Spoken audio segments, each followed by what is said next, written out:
जय हिंद दोस्तों, मेरा नाम है रजा अंसारी। आज अमेरिका ने ईरान के 3 परमाणु ठिकानों पर बॉम्ब गिराए। आज जब भारत में सुबह के 4 बज रहे थे तो उसी बीच जो है ईरान का 3 इलाका, जो खास तौर पे फोर्दो का इलाका है, नतांज और इस्फहान है, उन तीनों जगह पर यूएस बंकर बॉम्बस गिराए गए और यूएस ने अपने बंकर बॉम्ब्स वहां पर गिराए। और उसके बाद कहा यह जा रहा है कि ईरान का न्यूक्लियर प्रोग्राम जो खास तौर से फोर्दो के इलाके में था वो मुकम्मल तौर से खत्म हो चुका है, बर्बाद हो चुका है। आपको बता दें कि यूएस बॉम्बर 37 घंटे तक लगातार हवा में रहने के बाद फोर्दो के, इस्फहान के और नेतांज के इलाकों पर हमला करता है और उसके बाद उन तीनों इलाकों को खास तौर से नुकसान पहुंचाता है, भारी नुकसान पहुंचाता है। जैसे ये खबर पूरी दुनिया भर में फैलती है तो लोगों के अलग अलग रिएक्शन सामने आ जाते हैं, मगर मैं आपको बता रहा हूं कि इस हमले के बाद इजराइल को ईरान ने ऐसा सबक सिखाया है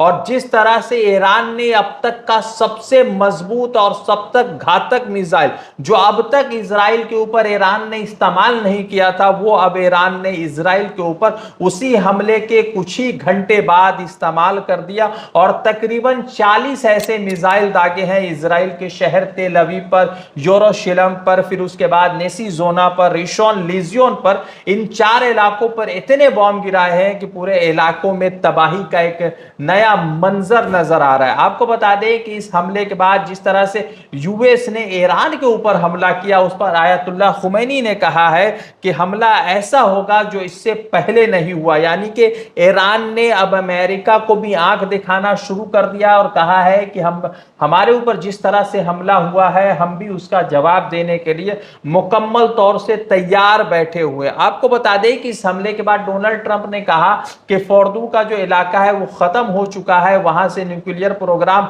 खत्म हो चुका है। मगर उसी बीच ईरान के मंत्रालय की तरफ से एक बयान सामने आता है जिसमें यह कहा जाता है कि हमले से पहले ही वहां से न्यूक्लियर प्रोग्राम को शिफ्ट कर लिया गया था, हटा लिया गया था। ये तो वो खबरें हैं जो इस इजराइल और ईरान और अमेरिका से जुड़ी हुई है, मगर एक ऐसी खबर है जिसने पूरी दुनिया को इस बात के लिए सोचने पर मजबूर कर दिया है कि क्या ईरान इजराइल के खिलाफ न्यूक्लियर हथियार इस्तेमाल करने जा रहा है। क्योंकि आज सुबह जिस तरह से हमला होता है और उस हमले के कुछ ही घंटे बाद जो ईरान के विदेश मंत्री है अब्बास अराक्ची, उनकी मुलाकात रशिया के प्रेसिडेंट व्लादिमीर पुतिन से होती है और पुतिन से मुलाकात होने के बाद ये लोगों के मन में और पूरे जितने भी वेस्टर्न मीडिया है वो वेस्टर्न मीडिया के हेडलाइंस में ये बातें सामने आने लगती है कि क्या रशिया अपना न्यूक्लियर वॉरहेड ईरान को दे रहा है। और आपको बता दें कि जो रशिया के प्रेसिडेंट है व्लादिमीर पुतिन,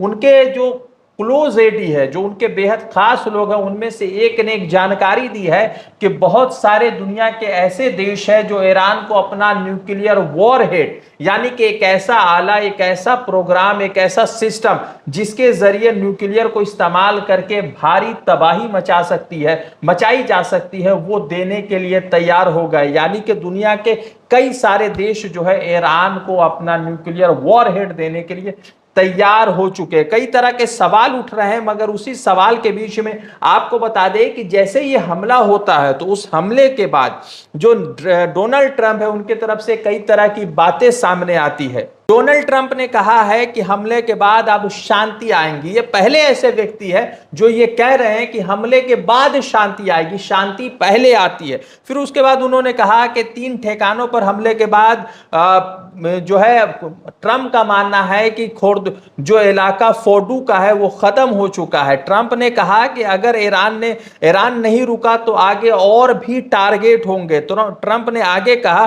कि ईरान ने अगर अमेरिका पर हमला किया तो इससे भी भयानक हमले होंगे जो बेहद घातक हो सकते हैं। ट्रंप ने आगे कहा कि अमेरिका की सेना को बधाई दिया और कहा है कि अमेरिका के अलावा कोई और सेना ये काम नहीं कर सकता है। यानी कि यूएस बॉम्बर जो ईरान के न्यूक्लियर प्रोग्रामिंग साइट पर यानी कि ठिकानों पर हमला करता है, उसको जो है डोनाल्ड ट्रंप ये कह रहे हैं कि ये काम जो है अमेरिका के फोर्सेस के अलावा कोई और फोर्स नहीं कर सकता है, ऐसा डोनाल्ड ट्रंप का मानना है। आपको बता दें कि ट्रंप ने आगे कहा कि मैं नेतन्याहू को धन्यवाद देता हूं। हमने एक टीम की तरह तरह काम किया। हम इस भयानक खतरे को मिटाने में बहुत आगे बढ़ चुके हैं। मैं इजरायली सेना और उनके द्वारा किए गए तमाम काम के लिए उनको धन्यवाद देता हूं। यानी कि इजराइल की जो सेना है, जिसने फलस्तीन में, गाजा पट्टी में लगातार जिस तरह के नरसिंहार जैसे हालात पैदा कर दिए, उसके लेकर ट्रंप उनको बधाई दे रहे। इस हमले के बाद नेतन्याहू ने क्या कहा है वो आपको समझाते हैं। नेतन्याहू ने कहा है कि मैं और प्रेसिडेंट ट्रंप अक्सर कहते हैं कि शक्ति के जरिए ही शांति स्थापित की जा सकती है। पहले ताकत आती है, फिर शांति आती है। नेतन्याहू ने आगे कहा कि अमेरिका ने वो कर दिखा दिया जो दुनिया का और कोई देश नहीं कर सकता है। इनकी भाषा से आप समझ सकते हैं कि किस तरह की ये बात कर रहे हैं। उसको लेकर एक और बयान सामने आता है कि इजराइल के जो विदेश मंत्री है, उनके तरफ से कहा गया है कि जिस तरह से ईरान के न्यूक्लियर ठिकानों पर अमेरिका ने हमला किया है, उसके बाद ट्रंप का नाम इतिहास के पन्नों में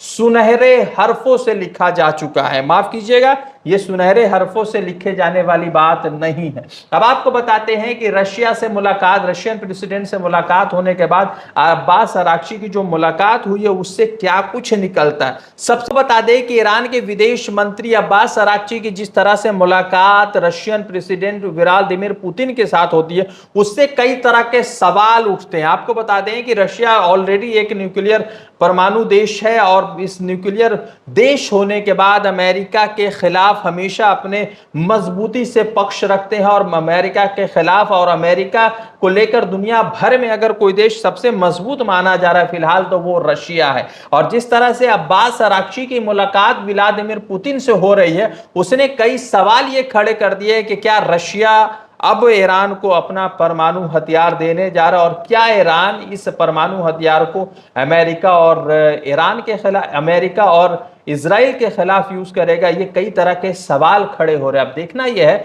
कि जिस तरह से क्लोज जानकारी आई है कि बहुत सारे देश ईरान को अपना न्यूक्लियर वॉरहेड देना चाहते हैं कि एक ऐसा सिस्टम जिसके जरिए ज्यादा तबाही मचा सके, तो उस पर क्या कुछ स्पष्टीकरण आता और क्या सच में ऐसा हो रहा है कि अमेरिका की दादागिरी खत्म करने के लिए बहुत सारे देश इकट्ठा होकर प्लान करते। क्या कुछ अपडेट आएगा जरूर आपके साथ साझा करेंगे। द इंडियन खबर के लिए रजा अंसारी की रिपोर्ट।